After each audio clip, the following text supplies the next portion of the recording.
The cockcrow echoed across Nori village as a daisy tied her mother's faded wrapper around her chest. The early morning mist clung to her skin like cold sweat. She watched the women trudging to the stream, balancing pots on their heads, and she whispered to herself, I will not die in this village. In her mind, Italy was no longer a far-off land. It was freedom, dignity, and a chance to rewrite her destiny. But unknown to Adesi, the path she longed for would become a nightmare she might never escape. The first rays of dawn painted Nori village in golden red. The dry Harmattan wind carried dust that settled on everything. The zinc roofs, the raffia mats, and the barefoot children running after goats. Adesi bent over a wooden basin, scrubbing the last of her grandmother's clothes. The cold water numbed her fingers, but she kept scrubbing, her jaw set like someone fighting an invisible war.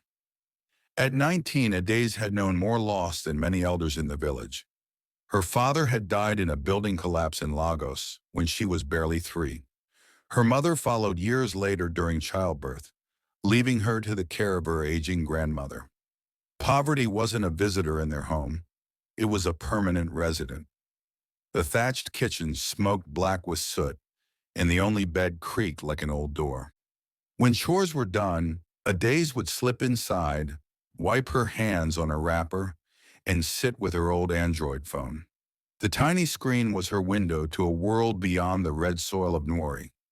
On Facebook and Instagram, she saw other Nigerian girls, some she had gone to school with, posing in front of glittering Italian boutiques, eating ice cream in Rome, wearing wigs she could only dream of.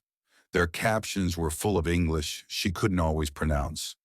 Soft life loading, from village girl to boss lady, those images stuck to her mind like palm oil on cloth. I will not die here, she whispered to herself one evening, stirring the family's watery okra soup. I will make it, even if I have to cross 7 rivers.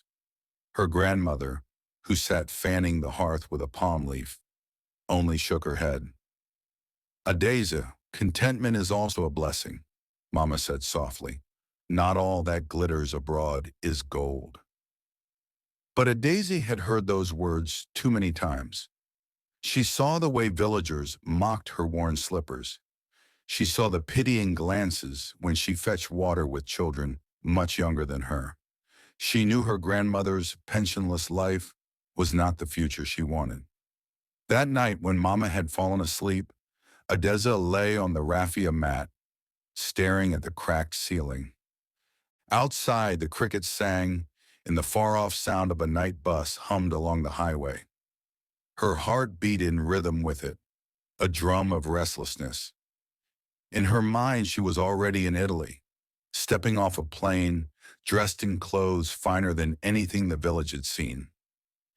Yet somewhere deep inside, a small, cold voice asked, at what cost? But Adesi didn't listen.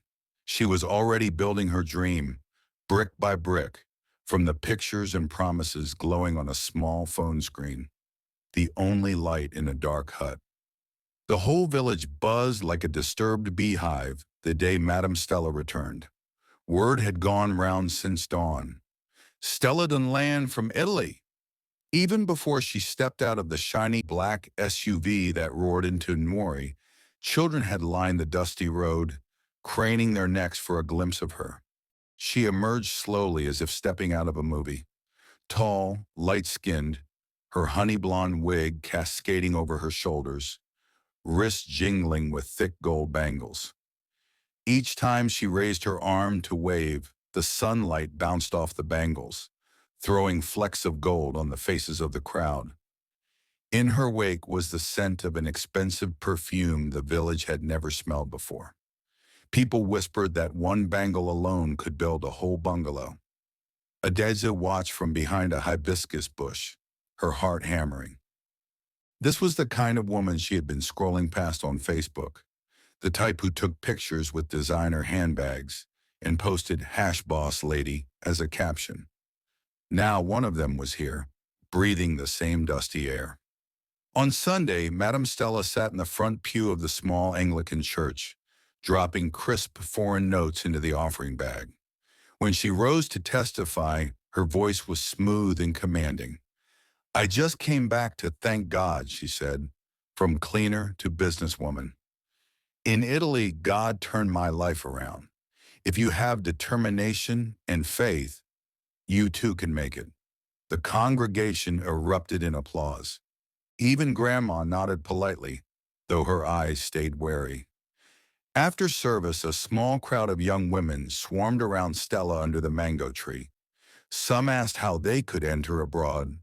Some simply touched her dress as if the glamour would rub off. Adiz hung back at first, but her feet moved closer on their own.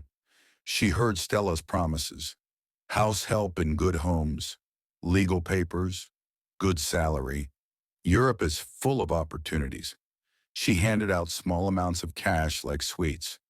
"Use this to buy yourself something nice," she told them. Later that week, Stella visited Adiz's grandma compound. She brought bags of rice, tinned tomatoes, and a small envelope of money. "Mama, your granddaughter is a fine, hard-working girl," she said, the gold bangles catching sunlight as she gestured. "I can help her go to Italy. Clean job, domestic work, good family. She will earn enough to send you money every month." Mama's face was lined with caution. "My daughter, we thank you, but we have heard stories. Many people go and suffer. How do we know this one is good?" Stella smiled sweetly. "Mama, you know me. I am from the same village. Would I deceive my own people? Everything will be legal."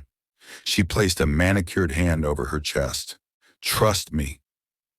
Daisy looked at her grandmother, pleading silently.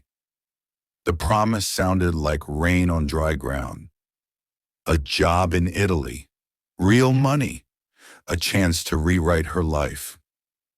That night, Daisy could hardly sleep.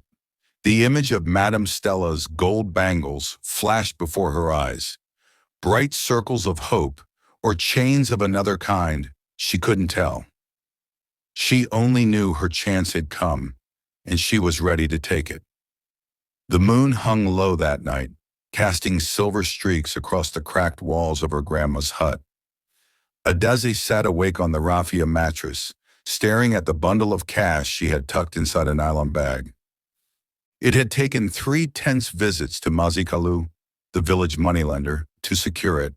He had made her sign a thumb-printed agreement she didn't fully understand, promising that if she defaulted, her grandmother's small plot of cassava land would be seized.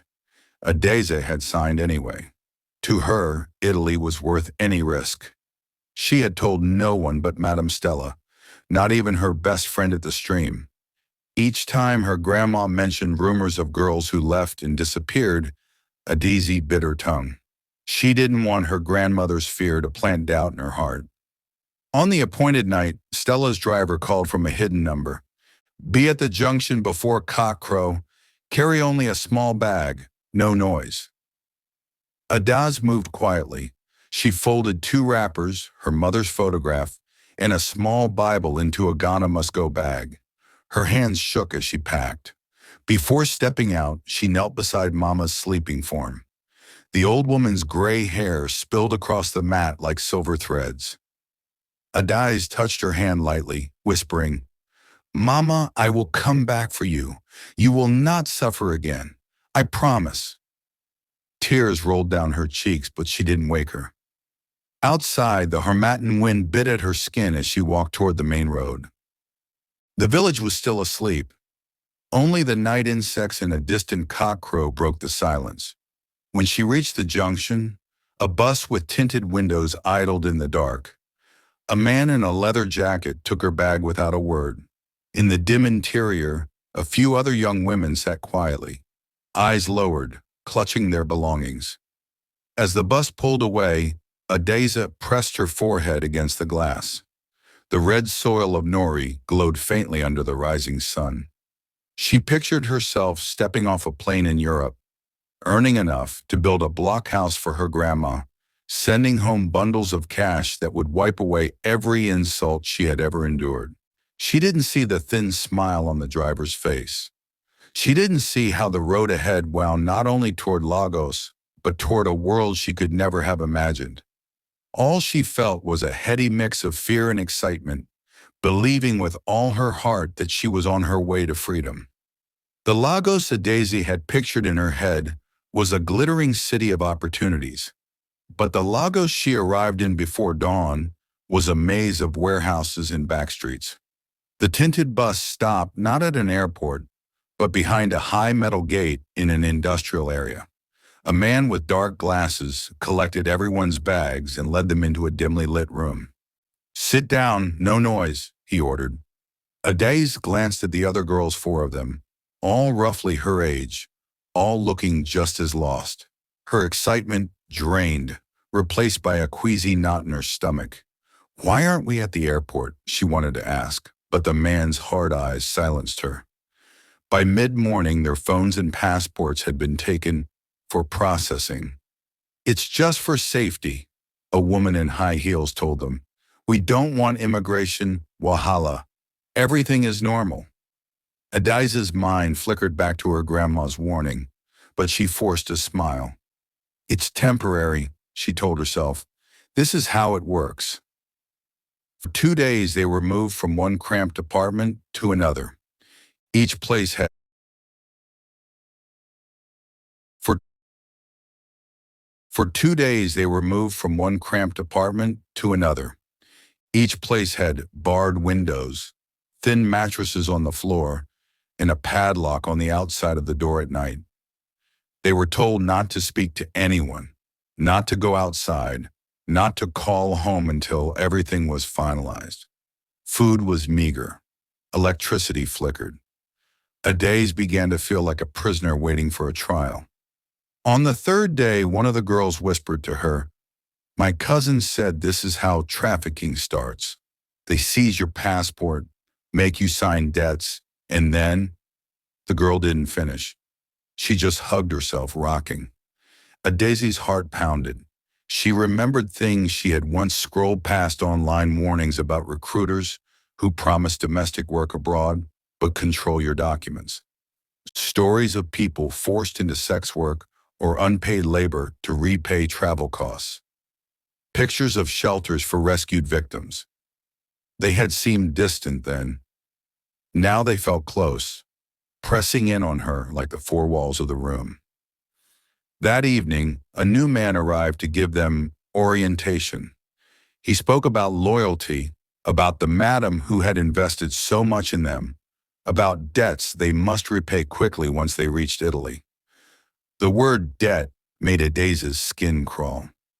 She hadn't heard anything about debt before. She thought of her grandma's cassava plot, now tied up in Mazikalu's ledger, of the promise she had made to send money home. For the first time since leaving Nori, she felt truly afraid. As she lay awake on the thin mattress, Adaze whispered to herself, "If anyone reading this story is thinking of traveling, check everything. Ask questions. Never give your passport away. Know the name of your employer. Call a verified agency. Don't believe promises you cannot verify." Her words disappeared into the darkness, but in her heart they felt like a warning, a voice she wished someone had shouted at her before she left home. Italy did not look like the glossy pictures Adaze had seen in travel agencies back in Enugu. The first thing she noticed was not the beauty of the streets, but the cold. Even the air around the train station smelled of iron and strangers. A heavy-set driver collected her from the curb without a word and took her through winding roads until the car stopped in front of a high-walled villa with tall iron gates. The woman waiting for her was not smiling. She was tall, perfumed, with hard eyes and a clipboard in her hand. "Lucia," she said shortly, turning on her heels before Adaze could speak. The gates clanged shut behind them. It felt less like an arrival and more like a sentence. Inside, the villa was beautiful but sterile. Marble floors, white walls, gold-rimmed mirrors. Madame Lucia led Adaze to a small room off the kitchen with a metal bed and no window. "This is where you will sleep. Work starts at 6, she said in slow English. "No visitors. No phone until you finish paying your travel debt. Adeza's heart sank. She had thought her journey was fully paid. Now debt was a new word with heavy chains. Her first week was a blur of orders. She scrubbed bathrooms, ironed clothes, washed plates until her knuckles bled. She learned quickly that she was to eat only after everyone else, from the leftover food on the plates she had washed. Any mistake, a broken glass, a spot missed on the floor, brought a stream of insults in Italian mixed with English. Madame Lucia's voice cracked like a whip. "Stupid girl, hurry! Lazy African!" There was no time to rest, no freedom to go outside, no way to call home. When Adeza begged for a phone call to her grandmother, Madame Lucia only laughed. "Later, you work first." She locked Adeza's passport in a drawer. Days melted into each other. Adez began waking up before the alarm, moving through the house like a ghost, cleaning and cooking without being seen. Her back ached constantly. Her hands smelled of bleach. She lost weight. Sometimes she caught her reflection in the bathroom mirror and did not recognize herself. A thin, pale version of the girl who had boarded the bus in Nigeria with a head full of dreams. At night, lying on the narrow bed, she would picture her grandmother proudly telling neighbors about her success abroad and feel a knot of shame and helplessness tighten inside her. The more she worked, the more invisible she became. Her laughter disappeared. Her thoughts became small, like the windowless room she slept in. Slowly, without realizing it, Adeza's sense of self began to erode. She no longer saw herself as a young woman with a future, but as an invisible pair of hands that scrubbed, ironed, and cooked. Each day under Madame Lucia's roof was another step away from the person she had been, a slow fading of her voice, her dignity, and her worth. Adeza first noticed it in her sleep, or rather, in her lack of it. She would lie down on the narrow bed after a day of scrubbing, her body aching for rest. But her mind refused to quiet. Images of her grandmother's smile flickered behind her eyes, followed by Madame Lucia's cold glare. Every time she drifted off, she jerked awake with her heart racing, breath short, as if she had been running. By the 6th month, the panic attacks arrived in daylight. One moment she would be ironing a shirt, the next her hands trembled. Sweat soaked her uniform and the room tilted. She had no words for it. In the village they called it thinking too much. In Italy it had another name, anxiety. But Adeza didn't know that yet. All she knew was that her chest hurt, her stomach knotted, and she wanted to cry for no reason. When Adeza asked for her passport, Lucia laughed. "Documenti! Later. First you work. You owe me a lot of money for bringing you here." The words hit her like a slap. Oh? She had thought Stella's money had covered everything. "No phone calls until debt is finished," Lucia added, slamming the door. Isolation worsened everything. She wasn't allowed to go out alone. She had no phone, no friends, no church. The other workers in the house treated her like a shadow. When she once begged Madame Lucia for a short walk to the shop, Madame's lips curled. "Walk? You still owe me for your ticket. You leave without permission. Police will catch you. They will deport you. You will owe double. You want that?" The word deportation felt like a knife. Adeza imagined being thrown out on the street, arrested by police, jailed, disgraced. The fear was so heavy she stopped asking. She obeyed more, smiled less. She became a moving silence. At night she sat up clutching her knees, feeling her heart beat too fast. She whispered to herself the prayers her grandmother had taught her. But even prayers felt heavy when there was no one to hear. Some mornings she forgot what day it was. Sometimes she forgot to eat. This was the invisible cage many migrant workers find themselves in. No chains of iron, but chains of fear, debt, isolation, and shame. Without support systems, their mental health crumbles quietly behind closed doors. Depression, anxiety, panic attacks all become normalized.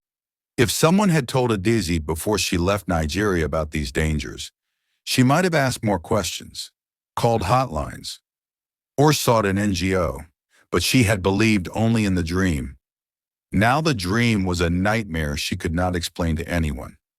In Nwori village, the Harmattan winds had returned, covering everything in a pale film of dust. Every Thursday afternoon, Mama Uche, the old postmistress, would shuffle to the only mailbox and sort the week's envelopes. And every Thursday, Adesa's grandmother would be there waiting, clutching her faded headscarf, eyes bright with hope. "Anything from my Daisy?" she asked, as she had asked for 6 months. Mama Uche would shake her head softly. "Not this week, Mama Daisy, but soon.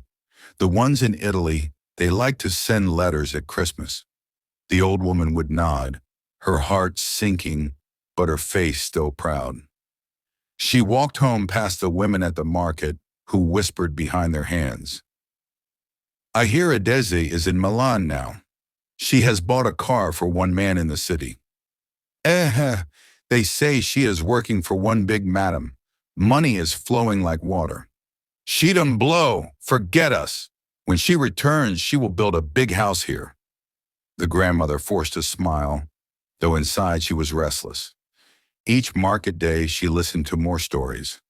Neighbors boasting about a cousin who came back from Europe with suitcases of clothes. Churchwomen giving testimonies of remittances from children abroad. The community built an image of Adeze as a success story, painting her absence with glitter she could not afford.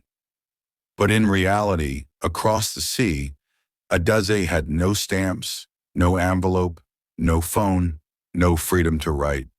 She whispered letters into the darkness of her small room, but they never left her lips. She had dreamed of sending money home, yet she barely earned anything. Every coin went toward a debt she did not understand. This chapter of their lives shows the silent disconnect between migrant workers and the families they leave behind. For every photograph of a smiling girl in Europe on social media, there are countless unseen hours of exploitation, loneliness, and tears. Yet villages back home, hungry for stories of success, rarely imagine the suffering behind the silence. They assume silence means progress. They assume absence means wealth. On Sunday mornings, Adesa's grandmother still prayed for her granddaughter, asking God to protect her and bring her home safely. She told everyone in church, "My Adese is doing well." But when she got home and knelt on the mat, her voice trembled as she whispered, "Lord, wherever she is, keep her alive." One rainy afternoon, when Madame Lucia had gone out shopping, Adeze stood trembling in the kitchen, clutching the house phone. She had found the number of a Nigerian church in a torn flyer slipped under the kitchen door by another cleaner weeks ago.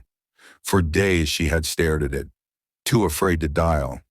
But that day the panic inside her chest felt like fire. Her fingers shook as she punched in the numbers. "Hello," a warm male voice answered. "This is Pastor Emmanuel of Christ Embassy Torino. Who is calling?" Adesa's throat tightened. It's Adeze. I'm from Nigeria. Please, I need help." She spoke in a rush, her eyes darting to the door. Patiently, the pastor coaxed her story out of her. How she had been brought to Italy, her passport taken, her work like slavery. The pastor sighed heavily. "My daughter, you are not alone. Many have come like this. But you must go to the police. There are organizations that help victims of trafficking. We can link you." "Police!" The word froze her. Images flashed in her mind, Madame Lucia's threats. "If you talk, police will catch you, deport you, put you in prison for illegal work. You will owe double." Adeze could almost hear her voice hissing it. "I can't," Adeze whispered into the receiver. "They will lock me. I have no papers. I have debt." No, the pastor said gently. The law here protects victims. You are not a criminal. But you must be brave. You cannot stay where you are. Adeza's heart pounded. She wanted to believe him, but she had heard stories from other girls of raids, of deportations, of being put in camps. She thought of her grandmother's prayers, of the rumors back home.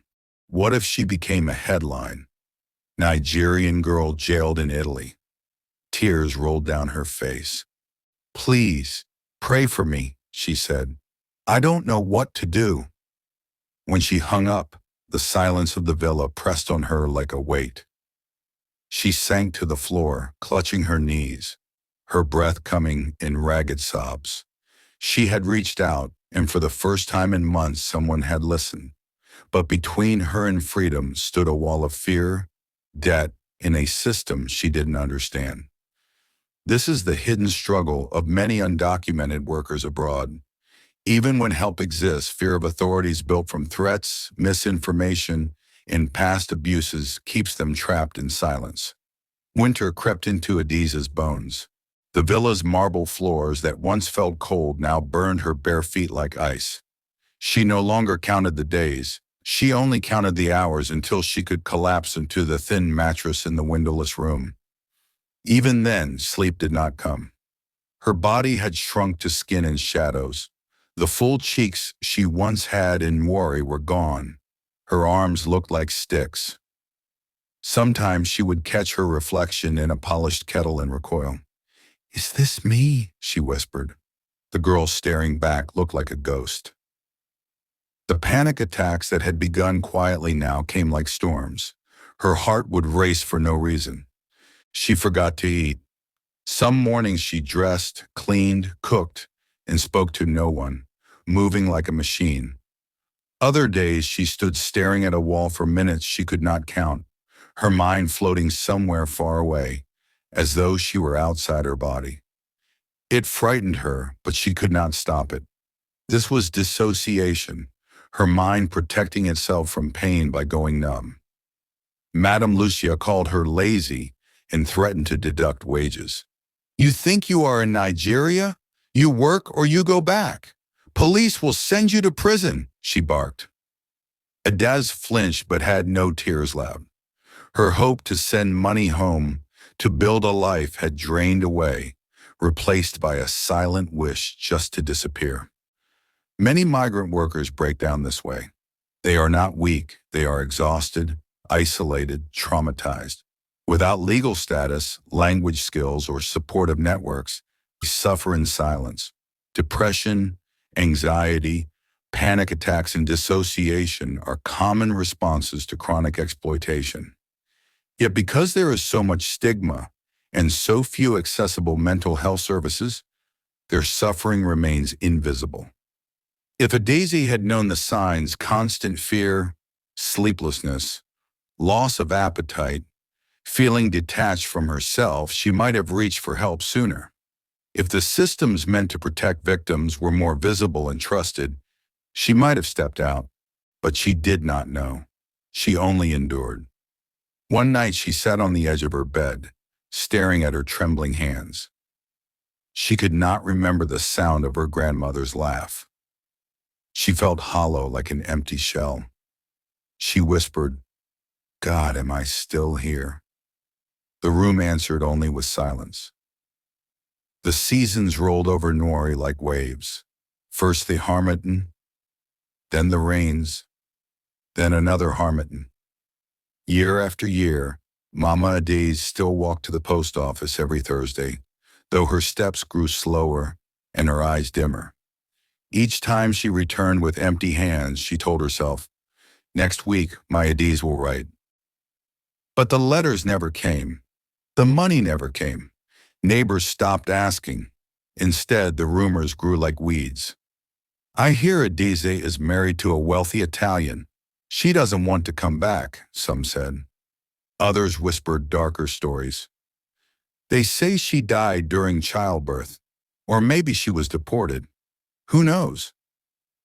Mama Adeze kept a small corner of her hut, decorated with Adeze's photo, a bright-eyed girl in a faded school uniform.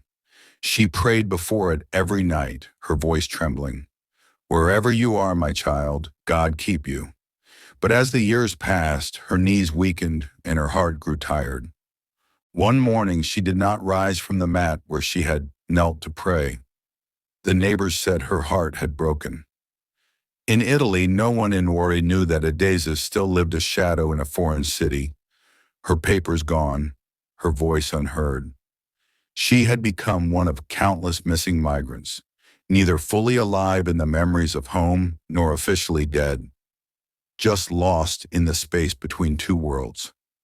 This is the silent tragedy of migration. Families build fantasies of success or whisper rumors of failure. Villages plan homecomings that never happen. And somewhere in a crowded apartment or a detention center, a young woman or man slips further into invisibility, carrying a story no one at home will ever hear. At Mama's burial, the women of the village sang a mournful hymn. In the crowd, someone muttered, "If only a daisy knew." But no letter had ever arrived, and no body had ever come home. Long after Mama Adesa's funeral, her photograph still hung in the little church at Nori. The priest used to point to it when he preached about the lost daughters girls who left the red soil chasing dreams abroad and were never heard from again. Her story had become both a caution and a wound. It was at one such Sunday service that the village began to change. Representatives from a local women's NGO arrived with bright banners and leaflets written in simple Igbo and English. "Safe migration, know before you go." They told the congregation about debt bondage, about traffickers posing as helpers, about domestic work in Europe and the rights of migrant workers. They gave phone numbers of hotlines and embassies. They spoke about mental health, what anxiety, depression, and trauma look like, and why it isn't shameful to ask for help. At first, people were skeptical. "But everybody knows someone who made it abroad," a man murmured. "If we scare our children, they will miss opportunities." But slowly, testimonies from returnees and survivors made the room quiet. Young girls shifted uneasily. Mothers gripped their daughters' hands. The women's leader of Nori stood up and said, "We believed Adesa was a success. We were wrong. We never asked questions. We never taught our girls the dangers." Her eyes brimmed with tears. "We will not lose another daughter." That week, the village council passed a resolution. No one would send a girl abroad without verified papers and references. They invited social workers to hold regular workshops. The local school began teaching students about safe migration, labor rights, and mental health support for migrants. The church set up a notice board with contact details of NGOs and consulates. As for Adesa's name, it became more than a rumor. It became a lesson. Girls whispered to one another before accepting offers of travel. "Remember a daisy," mothers told their sons. "Do not let your sister go with strangers. Ask questions. Check papers." The rain poured blue fog across Mori again, curling around the same narrow footpaths Adese once walked. In a small mud brick house, a 17-year-old girl named Chamaka folded a few dresses into a nylon bag. Her heart beat with the same restless longing Adesa had felt years before, a hunger for more than the village could give. But outside, in the church hall, a banner hung across the entrance. "Learn before you leave. Safe migration, human trafficking awareness." Chamaka stopped at the door, drawn by the voices inside. A woman from an NGO, herself a returnee, stood at the front, holding up a photo of a smiling young girl in a school uniform. "Adesa. She dreamed big like you," the woman said gently, "but no one told her the risks. This is why we are here today." The hall was filled with mothers, fathers, and teenagers. They listened as the facilitators explained the red flags of trafficking, the importance of legal papers, how to contact embassies and NGOs abroad, and where to find mental health support if they felt overwhelmed. They didn't sugarcoat the dangers, but they also spoke of safe, regulated paths to travel and study. Chiamaka sat in the back row, clutching her bag, her plans swirling in her head. She still wanted to leave, her dreams were not wrong, but now she had numbers to call, questions to ask, and a network to lean on. She realized that Deza's story wasn't just a tragedy, it was also a map of what to avoid. Outside, the red soil stretched to the horizon as it always had. But on its edge, a small sign stood, planted by the youth group. Your dreams are precious. Protect them. Learn before you leave. Chiamaka read it twice before walking home. She still felt the pull of the world beyond the red soil, but now there was also a voice in her head, soft but firm, a warning, and a hope intertwined.